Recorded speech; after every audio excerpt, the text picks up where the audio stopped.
me conoce por cómico. Entonces el hecho de aparecer sonriente, con la nariz de payaso, y antes de quitármela, es cuando digo, los payasos somos gente muy seria. Os cómicos que eu entendo por cómicos. Cantinflas, Chaplin, Groucho, Gila... Toda esa xente, no fondo, son filósofos frustrados. E eu penso que eu tamén. Queremos arreglar o mundo, sabemos que non podemos facelo, pero nos pasamos constantemente dando mensaxes. 3, 2... Aunque non se lo crean, los payasos somos gente moi seria. Somos moi serios, tomamos a vida moi en serio.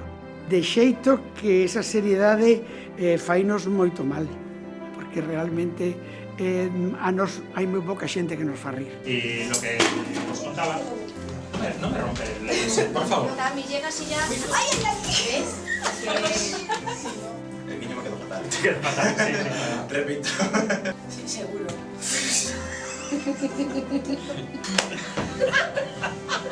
Pim, pam. A él le va a parecer también.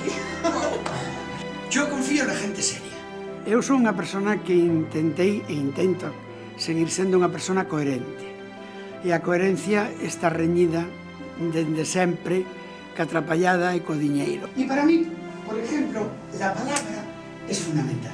Es la primera vez que hago un anuncio y no les he hecho antes porque no quiero mentir. As personas que levan esta compañía eléctrica son personas as que estimo, quero, son personas para min honradas, traballadoras, que pensei que era a maneira máis sinxela e máis fácil de darlle as gracias por algo que fixeron por min. Este é o primeiro anuncio que fago. Nunca fixen outro, porque a mí non che me gusta mentir. Un chisco máis rápido. Hago este anuncio para Enerxía Galega Máis porque confío en ellos. Hay que decirlo, es una gran compañía eléctrica, es para confiar en ella. ¿Tú confías en tu compañía eléctrica?